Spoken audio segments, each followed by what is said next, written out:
मंत्रम्।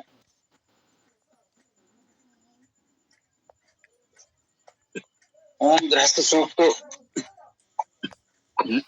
ऋग्वेद मंडल 10 सूक्त 85 मंत्र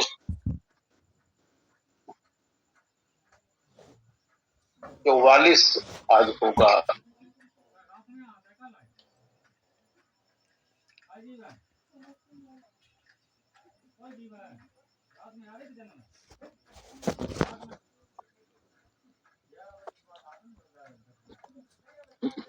ओम अघोर चक्षु अपतिघ्नि एधि शिवा पशुभ्या सुमना सुवर्चा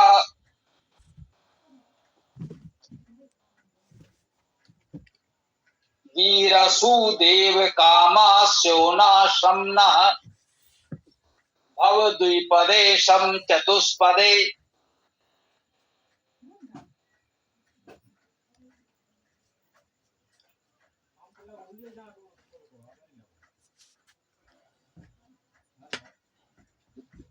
इस मंत्र के भाव को देखते हुए ऐसा प्रतीत होता है नववधू के गृह प्रवेश के समय उसका स्वागत किया जा रहा है। कह रहे हैं अघोर चक्षु। चक्षु का अर्थ दृष्टि देखना, चित्त धातु का अर्थ देखना।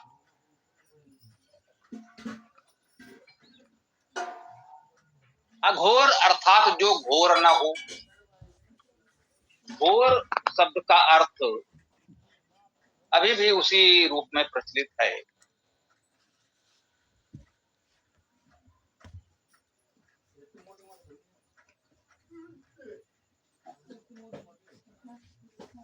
अघोर में उपसर्ग नहीं, निषेध के अर्थ में।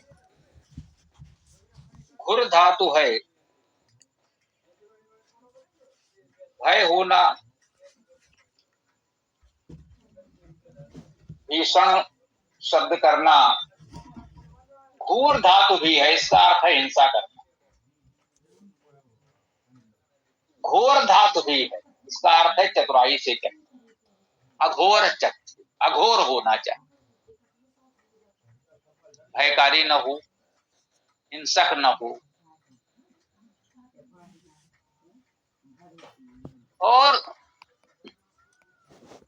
बहुत चतुराई की चाल भी न चले, क्योंकि परिवार में स्वागत किया जा रहा है।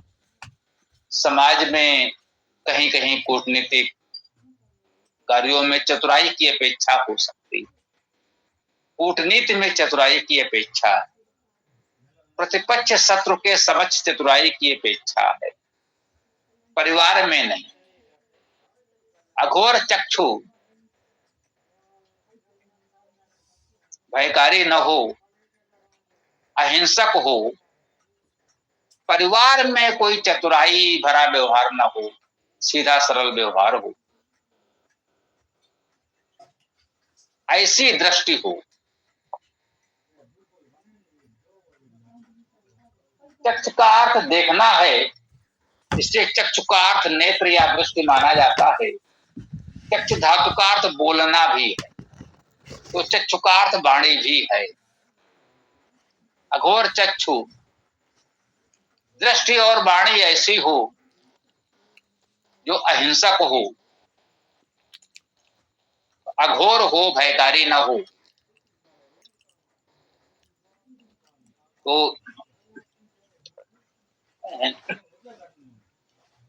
अघोर चक्षु अपतिघ्नि एधि। अपतिघ्नि, आ नहीं, उपसर्ग निषेध के अर्थ में आ। पति, पति धातु ऐश्वर्य होने से अर्थ है पति, अर्थात ऐश्वर्यवान, पालक, रक्षक, ये पति के अर्थ हैं।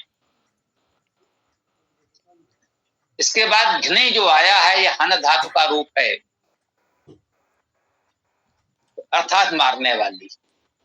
अपतिघ्नि, पति को मारने वाली न हो, पति की हिंसा न करे।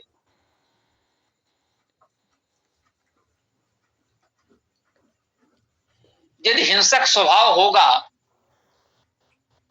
तो फिर वो हिंसा ही करेगा, कोई भी व्यक्ति हो।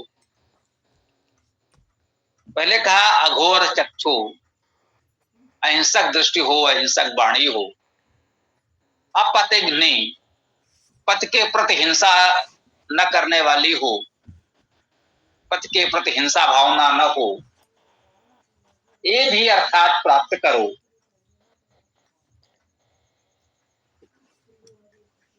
ए धातु का अर्थ गति करना है।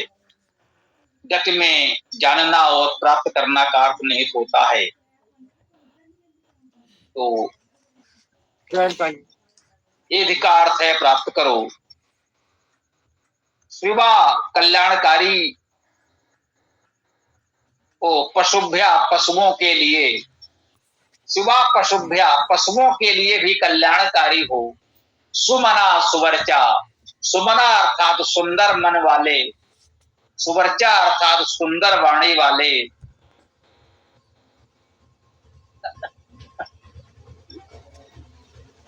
यूं कहें कि वधू का स्वागत करते हुए उससे कुछ गुणों की अपेक्षा की जा रही है। जो अघोर चक्षु हो, अहिंसक वाणी और अहिंसक दृष्टि हो, अपतिग्नि, पति के प्रति हिंसा रखने वाली न हो, शिवा कल्याणकारी हो, पशुभ्या, पशुओं के लिए शिवा कल्याणकारी, पशुओं के लिए भी कल्याणकारी हो। सुमना, सुंदर मन, सुंदर विचार युक्त हो। सुवर्चा, सुंदर वाणी वाली हो। वीरसु, वीर का प्रसव करने वाली हो, वीर प्रसवनी हो। सु धातु का अर्थ प्रसव करना, जन्म देना। वीरसु अर्थात है वीर को जन्म देने वाली हो। देव कामा, देवत्व की कामना करने वाली हो।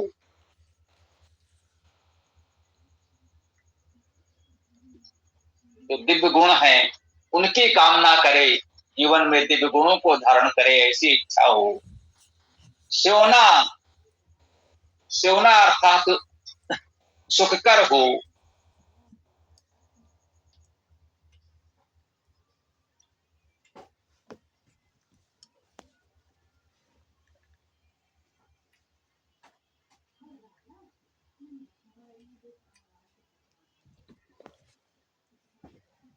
सेवना में स्वन धातु है, सुख होना, सुख देना। तो सेवना का अर्थ है सुख कर, सुख देने वाली हो। सम अर्थात शांतिकारी, कल्याणकारी हो। नह हमारे लिए, वे वधू हमारे लिए वीर को, वीर संतान को जन्म देने वाली हो। देवत्व की कामना करने वाली हो। सेवना सुखकर हो, शम शांतिकर, कल्याणकारी हो। भाव अर्थात हो, समना भाव हमारे लिए ऐसे हो। द्विपदे, दो पद के लिए।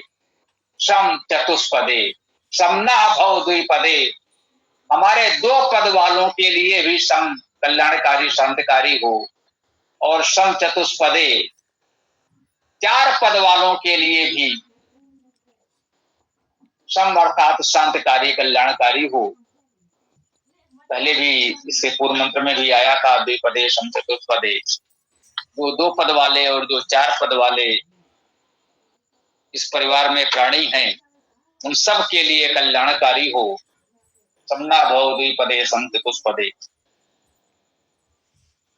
पिछले मंत्र में भी था, इस मंत्र में भी है, समना भव द्विपदे सम चतुष्पदे। परिवार के जो भी दो पद वाले मनुष्य हैं, जो चार पद वाले पशुवादी हैं, वो भी परिवार के सदस्य हैं, उन सब के लिए कल्याणकारी हो। ये मंगल कामना की जा रही है वधू के गृह प्रवेश के समय। इस गृह सूक्त में, विवाह सूक्त में, ये सुंदर मंत्र हमारी समझ प्रस्तुत है। सुंदर परिवार भावना, ग्रस्त भावना इसमें व्यक्त हुई है। इसके साथ ही हम अपनी मंत्र व्याख्या को विराम देते हैं। आप लोग अपना जो भी प्रश्न विचार आज हो प्रस्तुत कर सकते हैं।